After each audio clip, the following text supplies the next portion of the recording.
Merhaba arkadaşlar.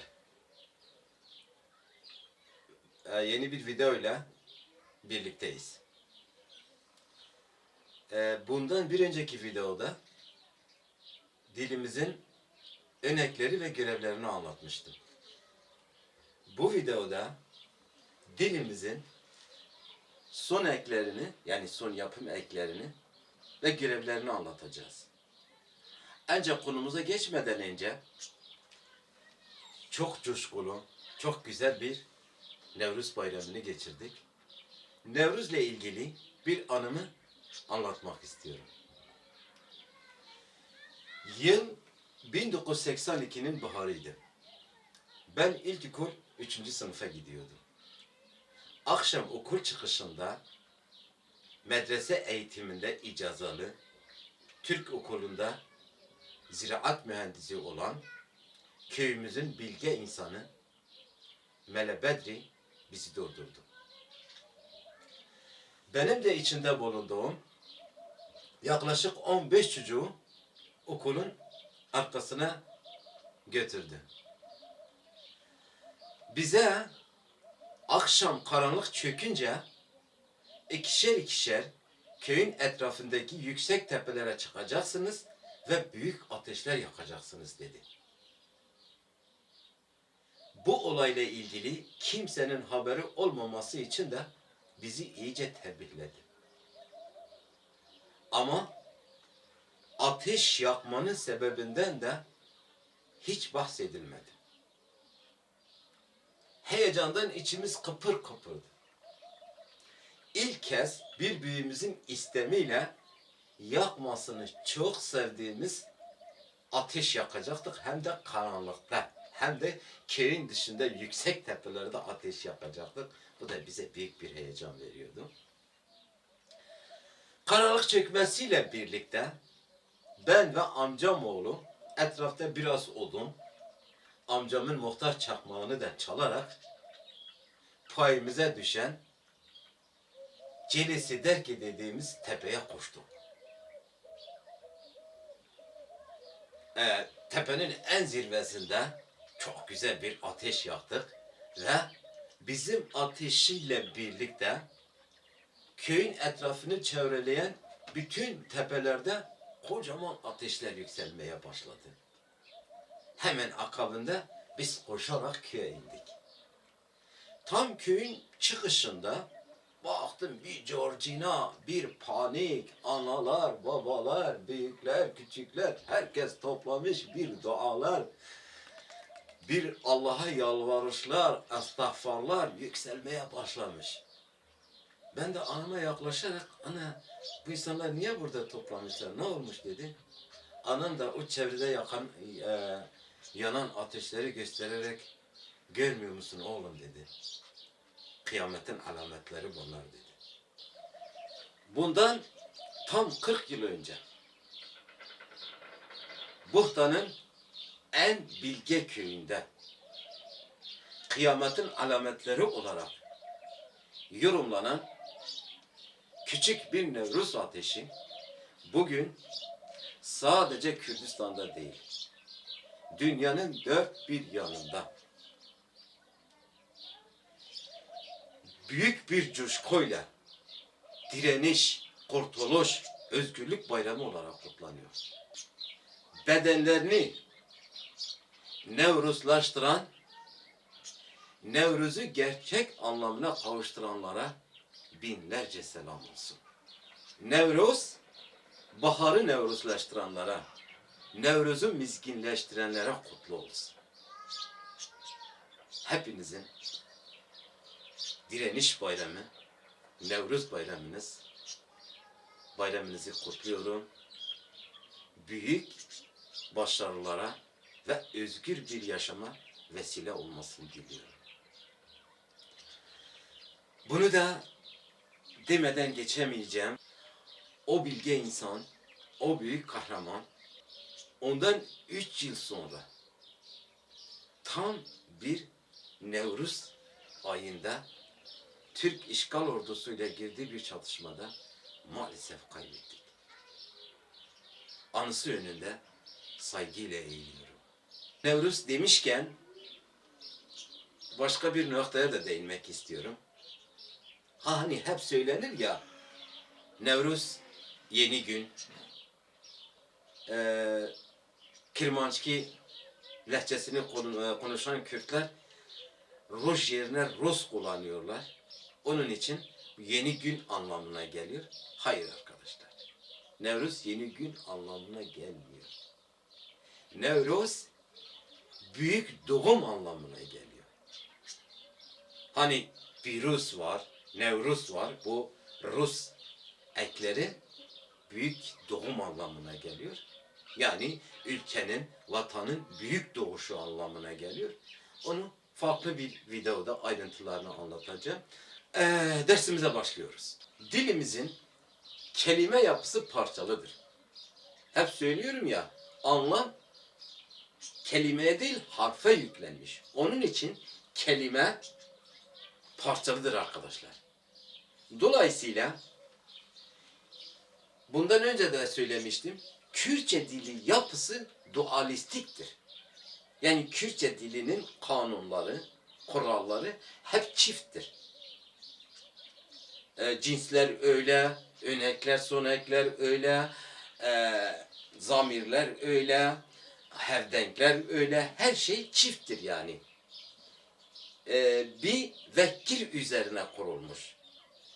Oluş ve yapış üzerine kurulmuş. Dolayısıyla Kürtçe dili yapısında kelime parçalı olduğu için bütün dillere nazaran ekler daha büyük önem arz eder.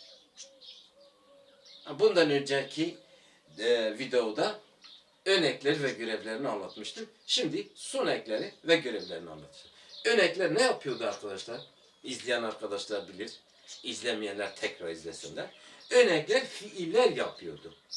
Rabe, rake, dake, helde, veke örnekler fiiller yapıyordu. İyi de son ekler ne yapıyor arkadaşlar? Son ekler kelimeler türetir. Kelimeler yapar. Şimdi başlıyoruz. Burada 14 tane yapım eki yazmışız arkadaşlar. Bunlar daha fazla da olabilir. Yani artık büyük bir araştırma, büyük bir çalışma gerektiriyor. Bizim belirleyebildiğimiz kadar aşağı yukarı 14 tane sun ekimiz var. Sun yapım ekimiz var. Biliyorsun Kürtçe dili hem ön ekli hem sun ekli. Sun yapım ekleri ne yapıyor dedik? Kelimeler türetiyor arkadaşlar. Bu ekler tanımlanmadığı için biz Kürtçe, halihazır Kürtçe'de edebiyat yani gelişkin bir edebiyat yapamıyoruz. Güzel şiirler yazamıyoruz. Siyaset yapan Kürtler siyasi hitaplar, güzel siyasi hitaplar yapamıyorlar. Hani hep eleştiriyoruz ya DEM Parti'nin siyasileri ya da onun bir önceki HADEP, HEP Partisi'nin siyasetçileri falan ya da televizyona katılımcılar falan niye güzel siyasi yorumlar yapamıyorlar? Yani Kürtçe'de. İşte sorun bu arkadaşlar. Biz bu ekleri tanımlayamadığımız için, yerli yerine oturtamadığımız için kelimeler türetemiyoruz. Onun için onlardan bahsedeceğiz arkadaşlar. Ve örnekleriyle birlikte. Kaç demiştik? 14 tane. Her birinin farklı görevleri var. Şimdi bak şey yapacağım. Kelimeye yükleme anlamında yerleri de farklıdır. Mesela i çok kullanışlı bir sestir. Bütün radenklerle uyumlu kullanılabilen bir sestir. Onun için halihazır Kürtçe'de sanki böyle serpmiş Kürtçe dili üzerinde. Nereye düşerse yeri orasıdır. Yani herkes böyle kelimenin sonuna bir i takıyorlar ve bir isim yapıyorlar. Mesela ne diyorlar işte diyor zanyari. Zanyari nedir? Bilimsel derslerden bahsediliyor. Ramyari diyor. Nedir? Bilmiyorum. Siyasi derslerden bahsediyor. Ondan sonra işte özellikle Güney Kürdistan üniversitelerinde Zevi Nasi, Civak Nasi, Nizamçı Nasi gibi sonuna bir i takılıyor ve orada bir isim yapıyor. Hayır arkadaşlar, öyle bir şey yok. Bu çok özel bir ektir. Biz buna aiti diyoruz. Yani aitlik ekidir. Aitlik ekidir. Bakınız.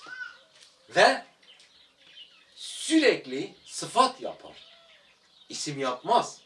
İsimleri de sıfatlaştırır. Sıfatlardan sıfat üretir. İsim yapmaz o. Bakınız. Kürdistani. Bak burada kırmızı yazıyla yazmışız. Kürdistani. Yani Kürt, yani Kürdistanlı kişi.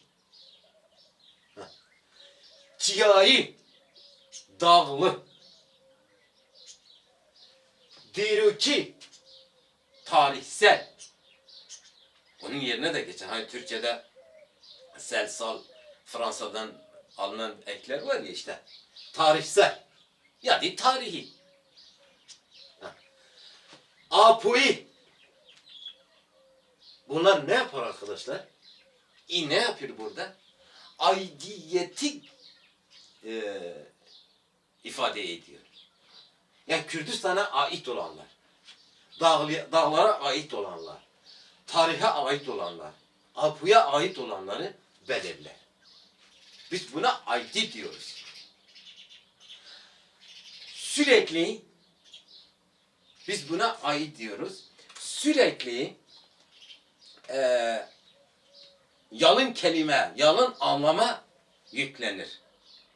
Yani araya başka yapım ekleri girmez. Burada van var arkadaşım. Van bir iş ekidir. Bakınız, bir iş ekidir. Akışkandır. Burada av var. Ve genel. Genel aslında burada böyle Türkçe'ye çevirirsek anlamı genel su olur. Genel akışkan olur. Ne yapar bu arkadaşlar? Bu sürekli beklenilen bir şeyi ifade eder. Beklenilen bir şeyi ifade eder. Yani beklenen bir iş. Yani beklediğin bir iş. Örneğin diyor ki bak şivan. Bak burada vanı ayır şı kalır. Meşin var arkadaşlar. Meşin. Şı. Yani Kürtler koyun gillere şin derler. Meşin. Şin. Yani meşinleri bekleyen kişi. Bak. Peşvan. Öncü. Önde giden kişi. Rehvan. Yancı. Yanlarda giden kişi. Dilovan. Kalpçi. Burada o var arkadaşlar. Bu o Kürtçe'de sempatik bir ektir. Kelimelerin sonuna gelen sempatik şey yapar. Yani dilovan. Dil sempatikleştirilmiş ve van eklenmiş. Burada arkadaşlar kar var. Bak. Kar, van ne dedik? Van genel akışkan dedik. O an, o süreçte iş yapan bir işi bir şey çupanlığını yapan o işi yapan kişiye van son eki alır. Biz buna heritat diyoruz. Kar arkadaşlar kök bir işi. Yani van sürecini tamamlayan, kök bir işi yapanlar burada kar alır.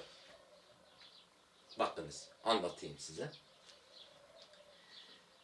Son süreçte öğrencilere biz daha önce öğrencilere Honda Van diyorduk. Ama şimdi Honda Kart diyorlar. Şimdi yanlış söylüyorlar.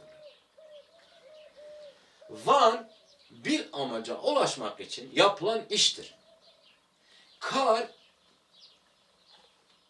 amacına varılan iştir. Örneğin değişmez. Yani kök iş anlamında. Bakınız şurada. Rıztkar. Bu vesileyle söyleyeyim arkadaşlar. Kürtçe'de şiirin ismi rızktır. Helbest değildir. Helbest türkü haline getiren, stran haline getiren, notalaştırılan şiirlerdir. Yani ona beste diyorlar Türkçe'de. O da Kürtçedir. Helbest odur arkadaşlar. Rıztkar yani şair. İş, kök bir iştir. Değişken değildir. Şair, şairdir. Hep şairdir. Yani bugün şair, yarın bilmem eşçi, öbür gün bilmem siyasetçi değildir. Şair şairdir. Orada bir statü kazanmış. İşte bu statü kazanan iş anlamına gelir arkadaşlar. Rıztkar, nüviskar. Herkese bak. Nüvisvan yazıcıdır arkadaşlar. Nüvisvan. Bu eki alan yazıcıdır.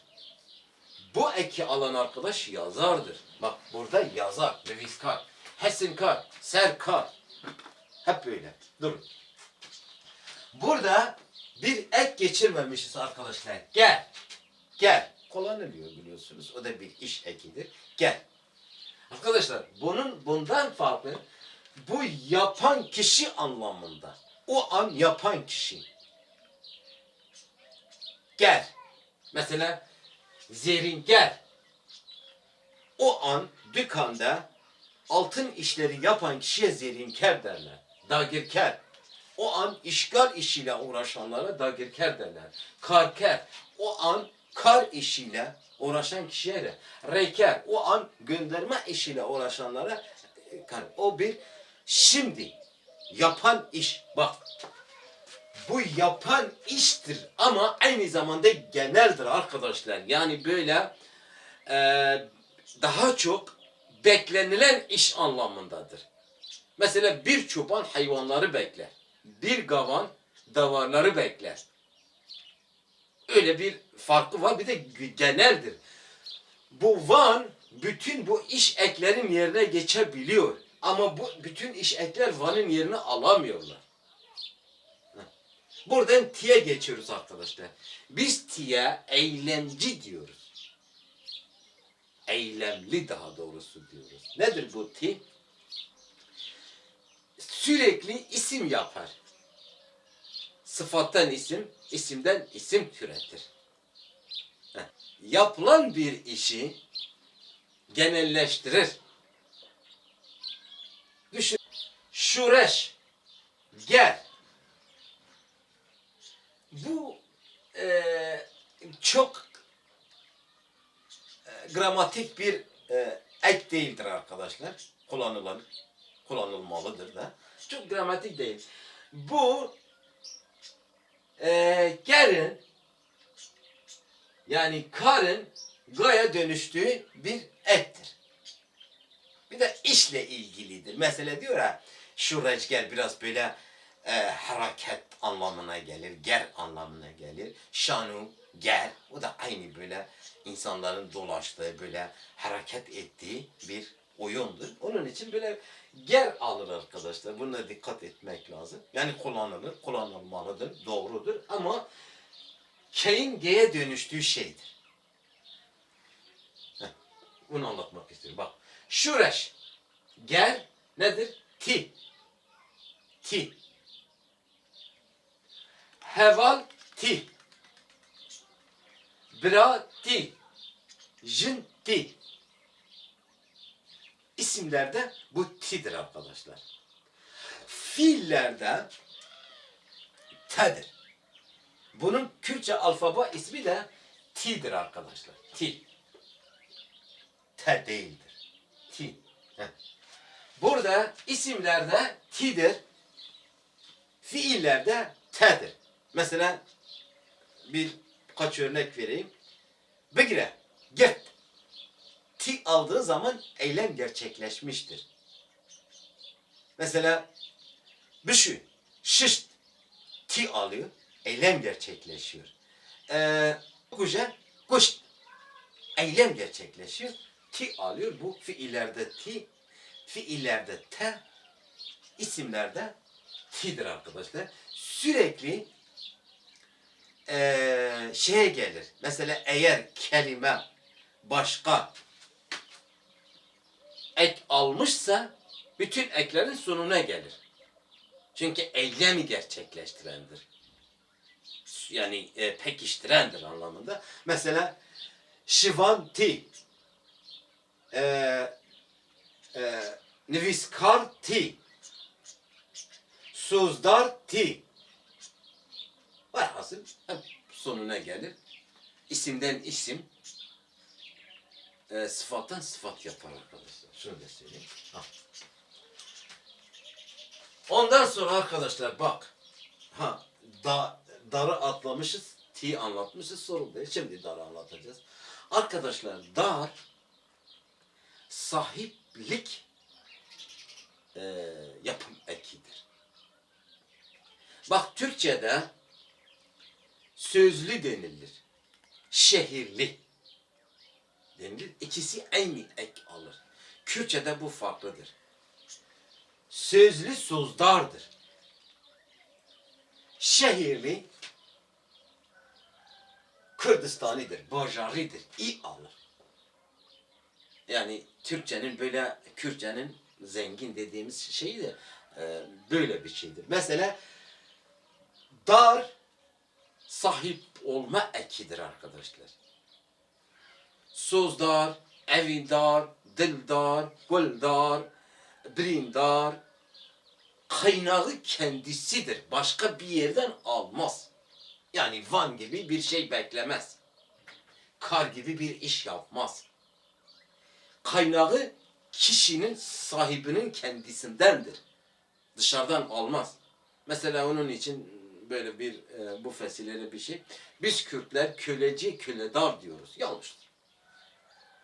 Köle kölecinin içinden çıkmıyor. O köle, eğer öyle bir isim kullanılırsa kulevandır. Yani kuleleri bekleyen kişi, kulelerin sahibi olan kişidir. Çünkü kuleler yani köleler dışarıda. Dar sonraki alan eylem kişinin içindendir. Kaynağı kişidir. Yani o şeydir. Her sahibi neyse bak. Birindar. Yarak sendedir. Kuldar. Kul sendedir. Söz. Dar. Söz sendedir. Evindar. Evin sendedir. Kaynağı sensin. Başka bir yerden almıyorsun. Köle öyle bir şey değil. Kölenin kaynağı köleci değildir. Onun için dar, biz ona ne diyoruz?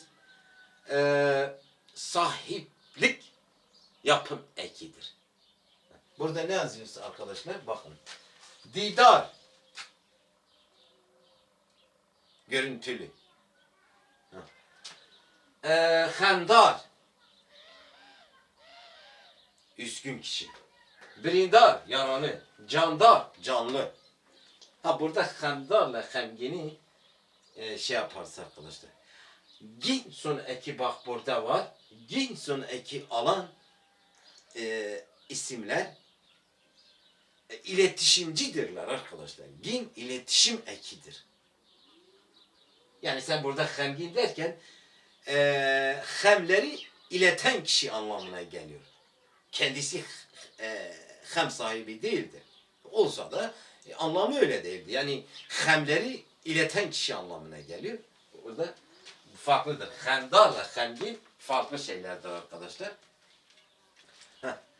İlk küçükdar demişiz arkadaşlar. Küçükdar, küçülten.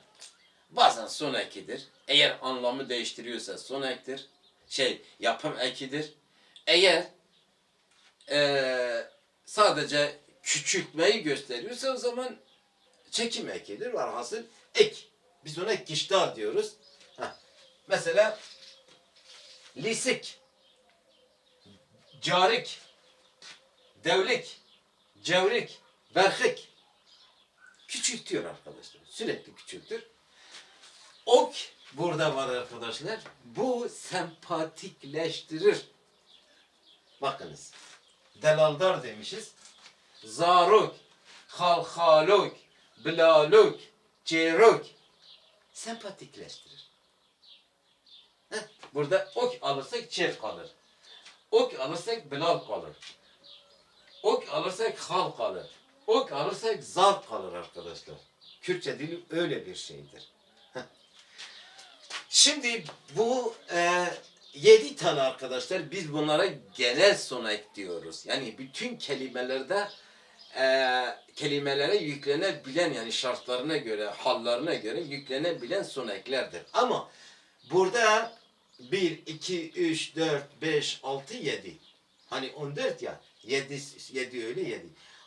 Bu 14, 7 kalan 7 bunlara özel sunek diyoruz arkadaşlar. Özel diyoruz. Bunlar bazı isimlere takılabilir. Bütün istediğin zaman takamazsın. Heh. Nedir bunlar arkadaş? Stan. Devdar diyoruz. Zarftır arkadaşlar. Zarftır. Stan. Evet. Sürekli isim yapar. Heh. Fistan. Dıbıstan. Zıvıstan. Bistan. Bakınız. Burada stan sonekini al. Fe kalır. Stan sonekini çıkar. Dıp kalır. Stan sonekini çıkar. Sıf kalır. Stan sonekini çıkar. Bir kalır arkadaşlar. Ekler Kürtçe'de bu kadar önemli. Çünkü anlam harfe yüklenmiş. Eğer biz burada son eki ayırsak bir kendi başına ne anlama gelir? Bunda stan nedir arkadaşlar, stanı anlatayım. Çalekiye geçti ya starı. Korunağın genel eylemi anlamına gelir. Korunağın genel eylemi. Mesela o Afganistan, Yunanistan, bilmem ne hepsi Kürtçedir arkadaşlar. Çok önemlidir. Kürtçe. Henk var arkadaşlar. Henk. Hiç anlatılmamış. İlk kez ben anlatıyorum Henk'i. Henk çok özel bir yapım ekidir. Ona pejdar demişiz. Henk ne yapar? Henk kahramanların, önderlerin, en büyüklerin isimlerini yapar arkadaşlar. İsim. Peşenk, önder. Lehenk, kahraman. Serhenk, Genelkurmay Başkanı, yani askeri alanda en yüksek kişi. Ferhenk, en yüksek fer, en yüksek tek. Biz Kürtçe'de sözlüğe ferhenk diyoruz. Doğru değil arkadaşlar. Tartışılmalıdır yani, ya araştırılmalıdır. Bazı şeyler çözümlenmemiştir. Çünkü sorun nedir? Sorun hali hazır şimdiye kadar biz Kürtçe'de anlamın harfe yüklendiğini bilmiyorduk. Onun için herkesin işte filolojik kurallarına göre yaklaştık. Bizim Kürtçe'de öyle değil. Anlam harfe yüklendiği için harf çözeceksin. Mesela orada raden diyoruz. Harf çözeceksin. Kelimenin anlamı ortaya çıkar. Mesela burada fer. Nedir? Tek. Hem yalnız hem her şeyin içinde tek yani. Orada henk var. Henk sunektir. Yani genel güç. Suneki alır arkadaşlar. Onun için ferhenk bizim bayağı bahsettiğimiz sözlük anlamına gelmez. Ama biz sözlük için kullanıyoruz. Çok da şey değil, kullanabiliriz ama anlamını yavaş yavaş ortaya çıkarmamız gerekiyor. Yani gerçek anlamını kullanacağız. Burada yar var arkadaşlar. Kendi alanında sıfat yapar. Kendi alanında en yüksek duyarlılık anlamına geliyor. Yani hani bu edebiyat olur, bilim olur, duygu olur, ne bileyim her şey kendi alanında yüksek duyarlılık ekidir arkadaşlar. Bak yardır. Biz ona heşdar diyoruz, bercenk yapar. Düşünün. Zan yar bilim alanında en yüksek mertebe. Baht yar baht anlamında en yüksek mertebe. Hest yar duygu anlamında en yüksek mertebe. Ram yar düşünce anlamında en yüksek mertebe, düşünür anlamında. Bu filozof, bu düşünür anlamında. Yani bütün bu kelimeleri biz yanlış kullanıyoruz. Çünkü sun eklerini tanımlayamamışız arkadaşlar. Kürtçe'de sun ekler bütün dillere nazaran daha önem arz eder. Çünkü düşünün, anlatıyorum. Mesela burada bakınız. Stan çıkar, fe kalır. Fe ne anlama geliyor? Fe yalın bir kelime olabilir mi? Kendi başına. Mesela dıp yalın bir kelime olabilir mi kendi başına? Zıf yalın bir kelime olabilir mi kendi başına? Mesela di yalın bir kelime olur mu kendi başına? Bunun için diyorum anlam harfe yüklenmiş. Yalın anlamlar var, yalın kelimeler yok Kürtçe'de. Dolayısıyla arkadaşlar şimdi biz bak mende geliyoruz arkadaş. Zadar diyoruz. Men sun eki alan isimler anadan doğma iyi özelliklere sahiptir. Farklı özelliklere sahiptir arkadaşlar. Biz ona mendar diyoruz. Mesela mendar kişi anasından doğarken farklı özellikleriyle doğar. Mesela bir hunerment öyledir, sanatçı öyledir. Sen bir sanatçıyı sıfırdan sanatçı yapamazsın. Ama teknik meselelerle biraz geliştirebilirsin. Ama sıfırdan sanatçı yapamazsın. Dolayısıyla biz ona ment diyoruz arkadaşım. Düşünün. Şiirment diyoruz. Zeki. Bir kişi doğduktan sonra zekasını geliştirebilirsin. Tam tümüyle zekileştiremezsin. Anasının zeka bir genetik sorundur. Akılmen aynı şey. Devlemen. Arkadaşlar devlemen biz Kürtler zenginler için kullanırız. Öyle değil. Ya kullanılabilir o çok şey değil. Tekniki bir meseledir. Ama anlamı devldir. Anasından doğarken devli olan, zarfı olan kişi anlamına geliyor. Bu böyle maddi şeyle bir alakası yok. Bunlar hepsi zeka sorunlarıdır. Hunermen, devlemen, şiirmen, akılmen, heşmen, bilmem ne men zeka ile ilgilidir. Anasından doğarken bu özelliklerle doğuyor. Burada gin var arkadaşlar. Gin. Bu iletişim sonekidir arkadaşlar. İletişim sonekidir. Hani tanımlanmamış diyorum ya budur. İletişim sonekidir. Biz burada hevaldar demişiz. Bakınız. Mizgin doğumu, insan doğumunu ileten kişidir. Sezgin Kürtçedir arkadaşlar. Hani Türkler kullanır ya erkek isimler olarak Kürtçedir. Sezgin, sezgin. Sezgin. Zengin. Bilgiyi ileten arkadaşlar. Kişi anlamına gelen hiçbir şekliyle hem sadece %100 Kürtçedir ve parayla hiçbir alakası olmayan bir şeydir. Bilgi sorundur. Zengin. Bilgi ileten kişi anlamına geliyor.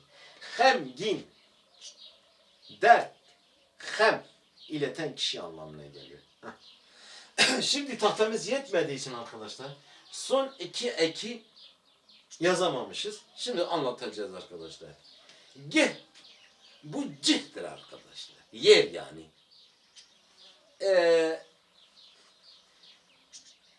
Cihimin derler. Tamam mı? Bu sonuna geldiği zaman gih olur arkadaşlar. Cih. Mesela diyorlar ya karargah. Kararın alındığı yer. Vargah. Var seçtiğin yer. Yani cihi var. Kararın yeri. Varın yeri. Böyle yani öder. Sonuna geldiği zaman gihtir. Önüne geldiği zaman cihtir arkadaşlar. Ek var. Biz ona mutlak diyoruz arkadaşlar. Bütün şeyler gibi. Mesela burada ek ok da öyle. Eğer anlamı değiştiriyorsa yapım ekidir. Eğer şekli değiştiriyorsa çekim ekidir. Burada da arkadaşlar ek eğer ismin sayısını belirliyorsa yani tekleştiriyorsa çekim ekidir. Eğer anlamı değiştiriyorsa mutlak yapım ekidir arkadaşlar. Mutlak ya çifttir. Mesela bir var Kürtçe'de. Bir yaşlı anlamına gelmez. Yönetici anlamına gelir arkadaşlar. Hala da Alevilerde, Ezgir'de falan kullanılır. Yönetici anlamına gelir. Yaşlılık benzetmedir. Yani yaşlı kişiler yönetici olur anlamında öyle bir benzetme yapılır. Yani asıl anlamı yöneticidir. Mesela biz burada kadına pirek derken bu eki eklerken mutlak yönetici anlamına gelir. Melek de öyle. Mel Kürtçe'de nedir? Yüce insan. Mel. Ek aldığı zaman mutlak yüce insan anlamına gelir. Melek. Çelek. Bütün kelimeler öyle arkadaşlar. Ne demiştik? Son yapım ekleri kelimeler türetir. Eğer biz bu ekleri doğru tanımlamazsak iyi bir edebiyat, güzel şiirler ve anlaşılır bir hitap sahibi olamayız. Dolayısıyla şimdi birkaç tane örnek verip dersimizi bitireceğiz arkadaşlar. Biz diyoruz ki çok anlatılır, çok sevilir. Toplum sağlık diyelim. Toplumsallık. İyi de şimdi toplum nedir arkadaşlar? Biz topluma cıvak ya da koman diyoruz. Biz koman diyelim hadi. Koman.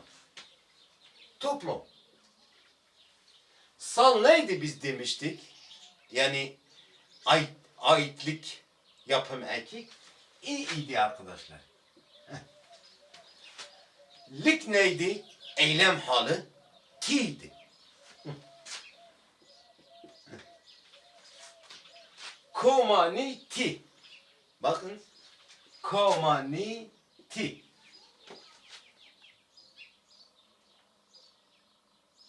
Toplumsallaşmak diyelim. Bak.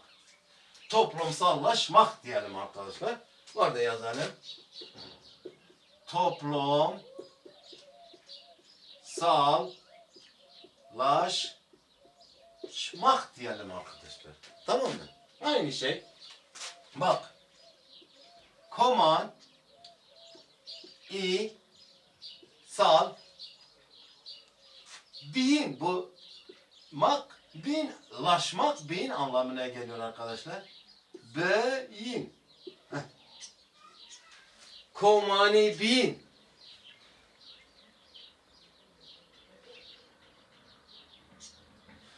Misal diyorsun ki bakın söylemiştim. Hemgin. Bu üzüntülü anlamına gelmez arkadaşlar. Üzüntüyü ileten kişi anlamına gelir. Hah. Burada hendar var. Bak çok önemli.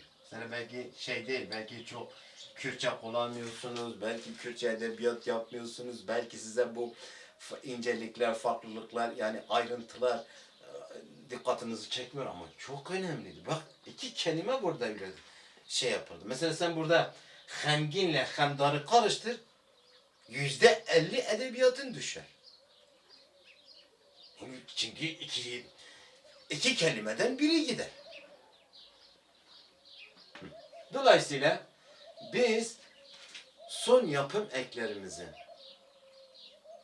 çok güzel tanımlamazsak arkadaşlar, biz güzel şeyler yapamayız bu dilde. Videomuzun sonuna geldik. Gelecek bir videoda dilimizin tarihini anlatacağız ve Kürtçe olarak başladığımız bu sunumu bitireceğiz. Gelecek videoya kadar hoşça kalınız.